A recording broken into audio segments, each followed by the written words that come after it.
This, for all of his success and service, Pete Hegseth's the real deal. He's a genuine patriot. He is a real believer in Jesus Christ as Savior and as Lord. And I am grateful to call him my friend. Let's give a warm Colts neck welcome to our keynote speaker, Pete Hegseth, everybody.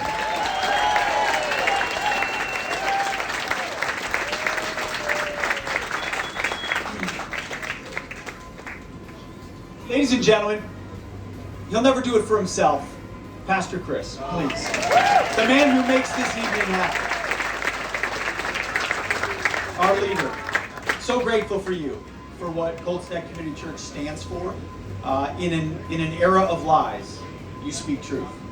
And we appreciate that. And you stand firm. We're beyond grateful for it.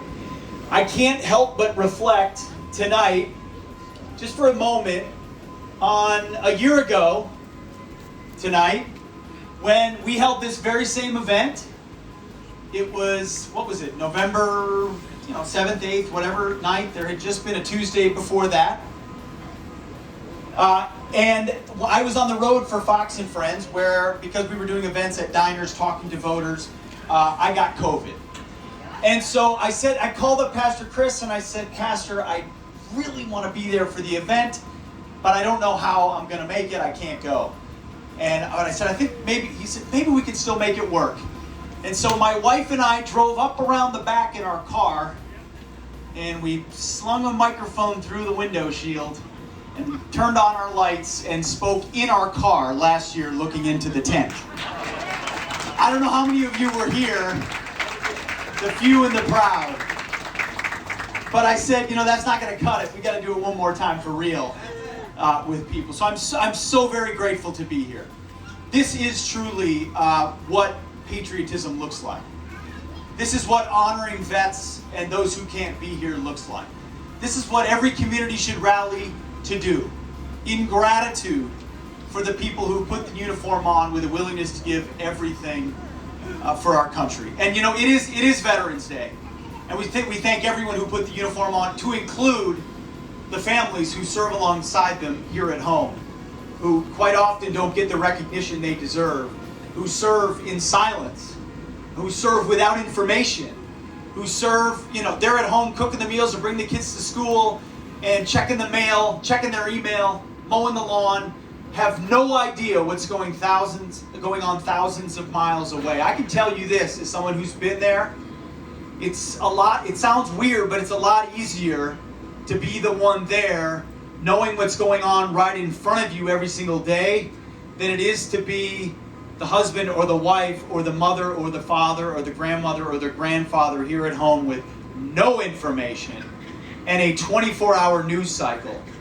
And I say that most poignantly because of families that I was in touch with just a couple of months ago whose sons and daughters were in Kabul, Afghanistan, and who they were reading the news reports about what was going on the ground there.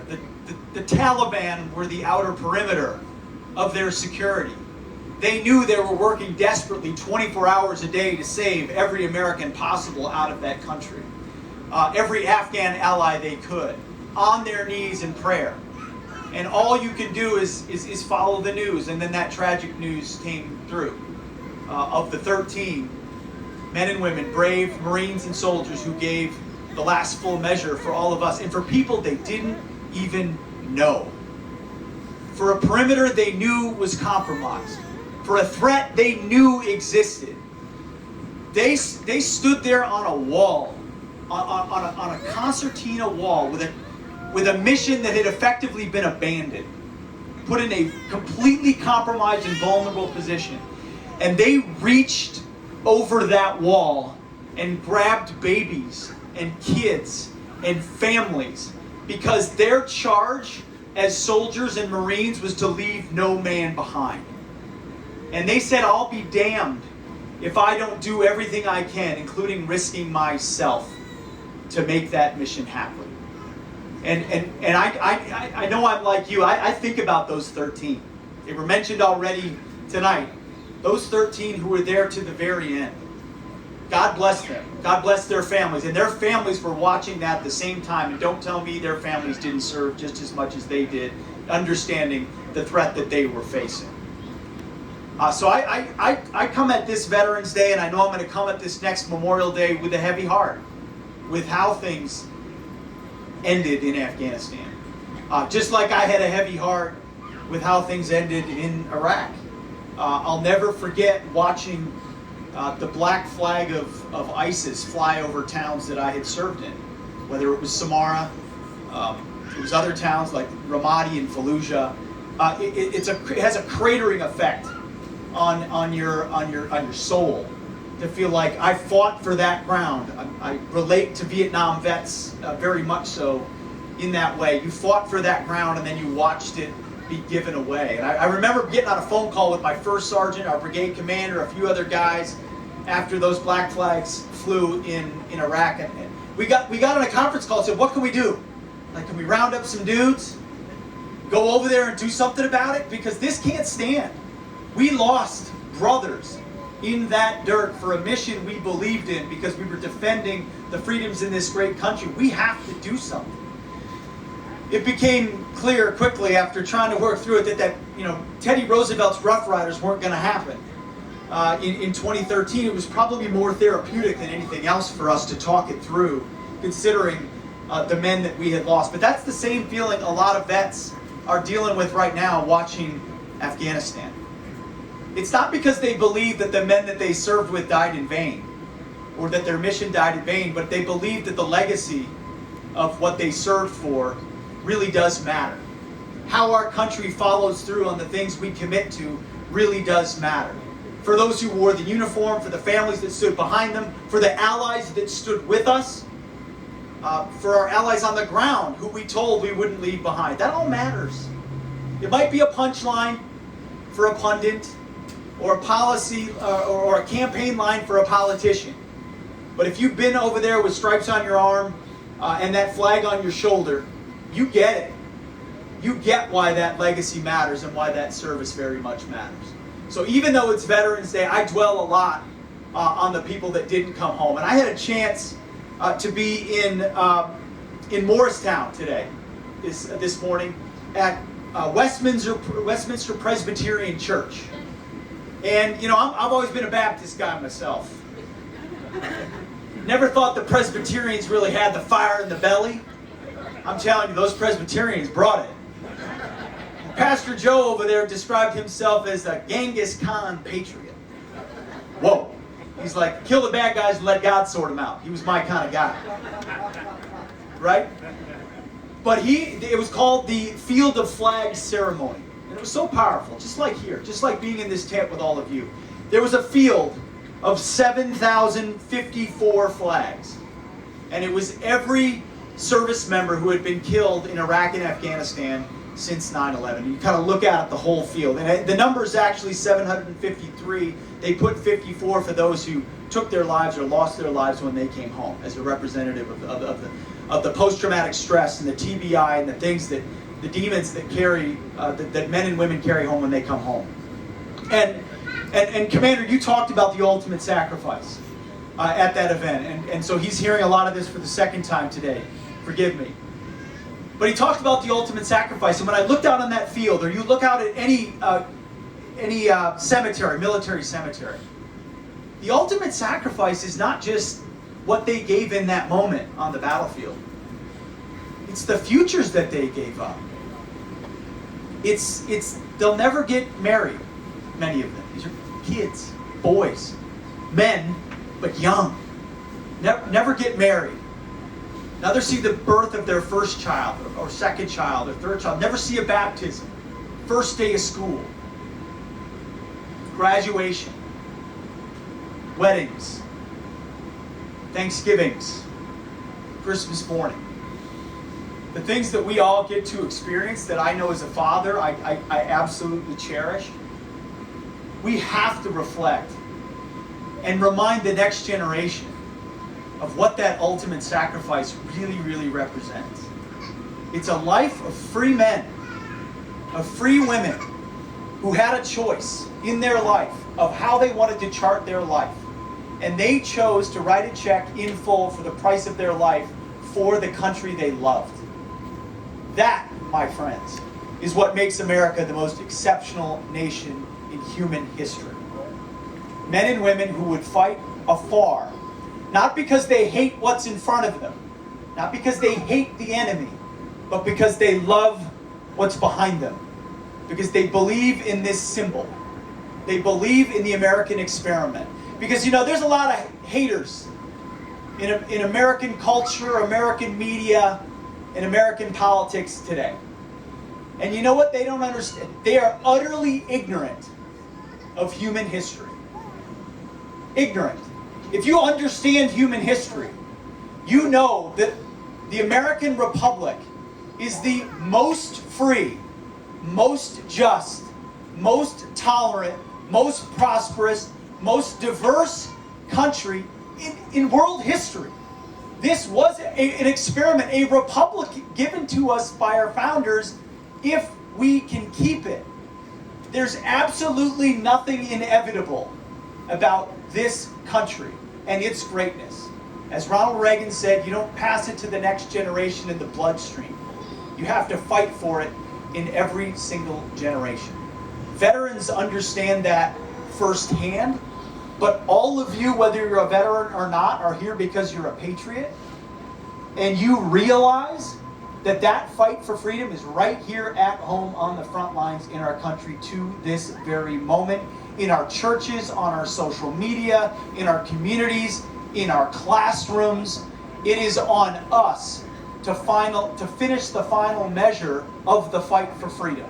Because there are people here that want to deceive entire generations about who America is, what it represents, defining us by our sins, totally removing the fact that we are a republic founded under God, that the rights that were given to us by a creator, not a government. In fact,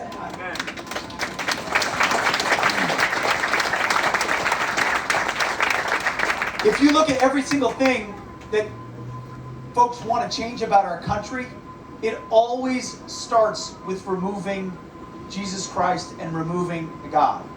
I'm working in Fox Nation right now on an education series. It's called The Miseducation of America. It's coming out in January. It's about the 100-year effectively progressive takeover of the classroom. And when you actually look back at what was done, it started with the targeting of the removal of the Bible, of the removing of God, of the removing of faith. That is the bedrock of who we are and what this nation was founded upon. They told us we can't talk about it. They told us there's a wall of separation. They told us it was freedom from religion, when it's actually freedom of religion. These are the lies that they perpetuate, that they want us to fall into, that it's our job to remind the next generation of. That's why this church is so important. That's why this event is so critically important. Because, civic ritual really does matter. Civic ritual is kind of an archaic term, but the idea of parades and ceremonies and events and school assemblies, that stuff matters. Like, what you honor in a culture is a reflection of what you value. What you revere, what you hold up, sends signals to the next generation of what really matters. And look at the vapid nonsense we hold up in our culture every single day. We get 1 or 2 or 3 days, and they even want to take the 4th of July away. We get 1 or 2 or 3, 4 days a year to hold that up. It is our responsibility, and thank you, Pastor Chris, and thank you, Colts Neck Community Church, and thank you, Colts Neck and Monmouth County and all the amazing organizations for doing that. That's what leaves an imprint on the hearts of young people, and we need more of it. My life was changed, honestly, by a simple Memorial Day parade in the tiny farming small town of Wanamingo, Minnesota, when I was a young kid. Both my parents were from there. It's a nothing town. No stoplights, drive right through it. But it's got a beautiful wide main street.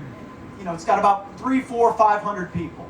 And every Memorial Day, they'd hold a Memorial Day parade. And the whole town would come out on this main street. And it was one of those parades, it's like you got the one patrol car, and the one fire truck and the school band and the Boy Scouts and then the vets. And I'll never forget, so it's a blink and you miss it kind of parade.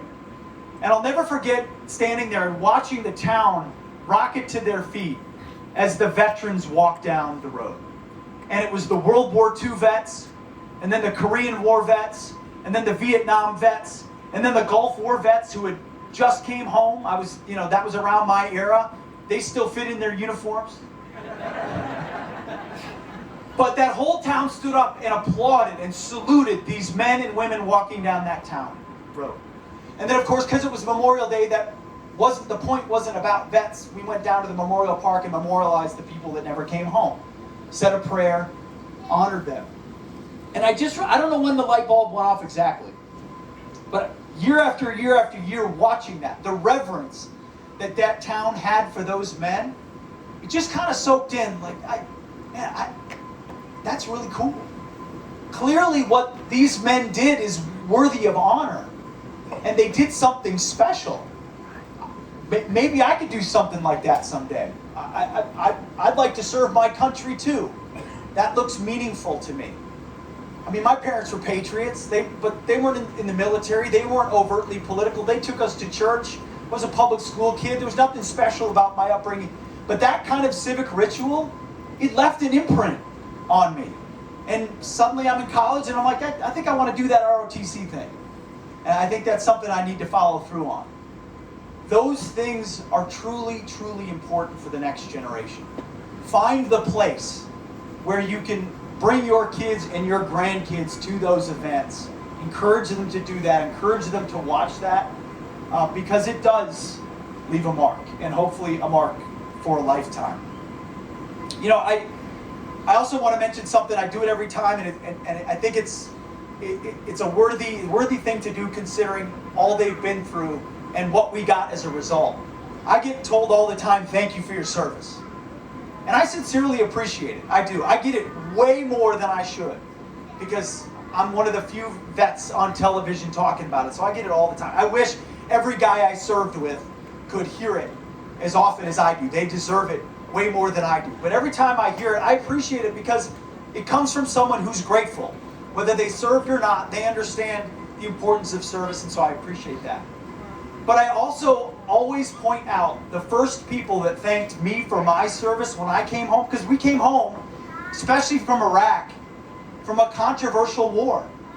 I was in Baghdad, and 3 weeks later I was in Midtown Manhattan in my apartment, surrounded by people who not only didn't care about the war, but thought the war was a bad idea and evil. And the people fighting it were fighting an unjust cause. And so I drank a lot and sat on the couch and processed it for months. And thank goodness I met other vets who guided me through afterwards. But there was a group of people who came home and weren't thanked for their service. And that was Vietnam vets. And they were the first ones to thank us because they said, never again will we shame a generation of vets who came home from combat. So if you're a Vietnam vet, will you stand up for me right now? Stand up for me if you're a Vietnam veteran.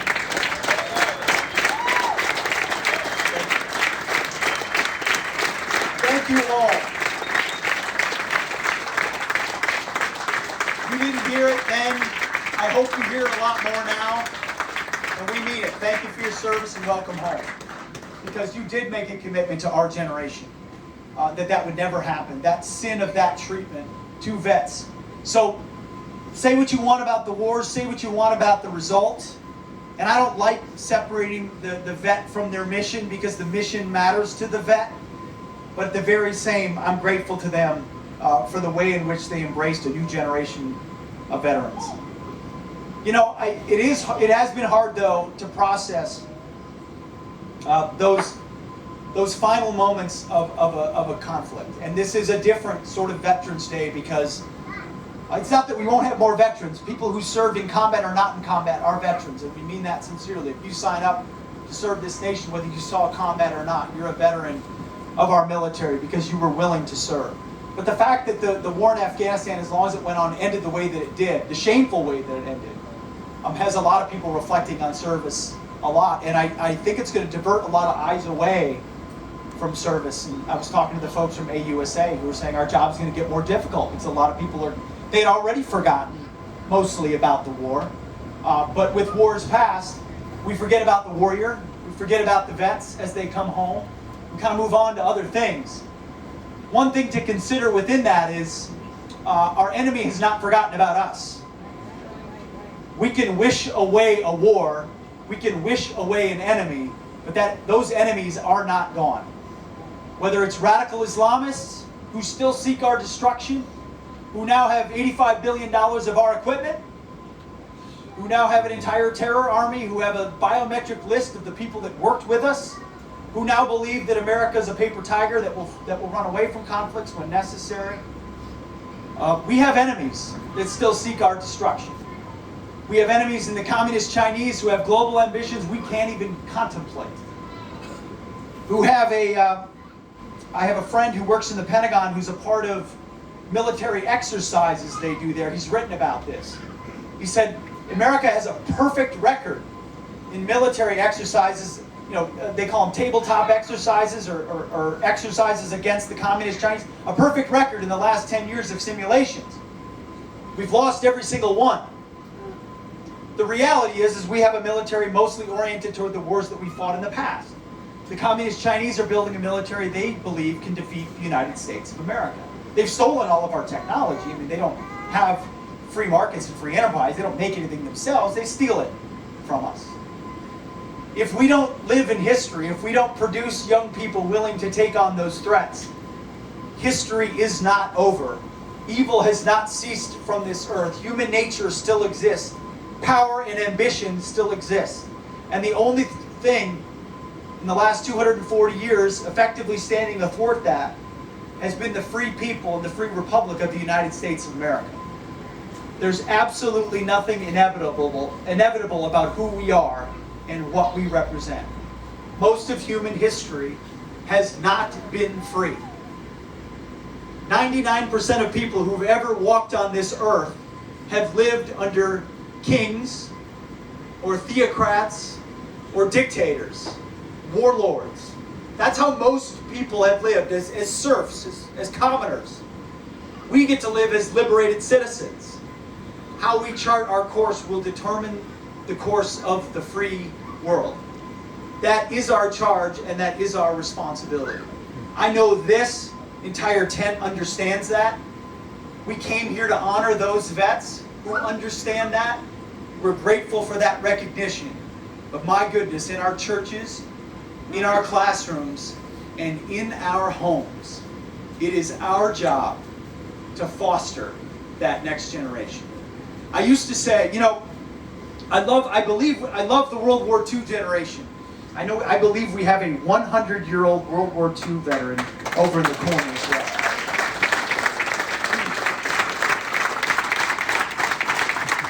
Thank you, sir. What they did literally saved the free world for the rest of us. And you know, I think the temptation after World War II, and rightfully so, understandably so, was to say, we fought so that you don't have to. We fought this giant evil of Nazism and imperialism so that you don't have to. And I said that for a long time, and I appreciate the sentiment. But I no longer say it because it's not true. Ultimately, the only truth is I fought, and my kids and grandkids are going to have to fight as well.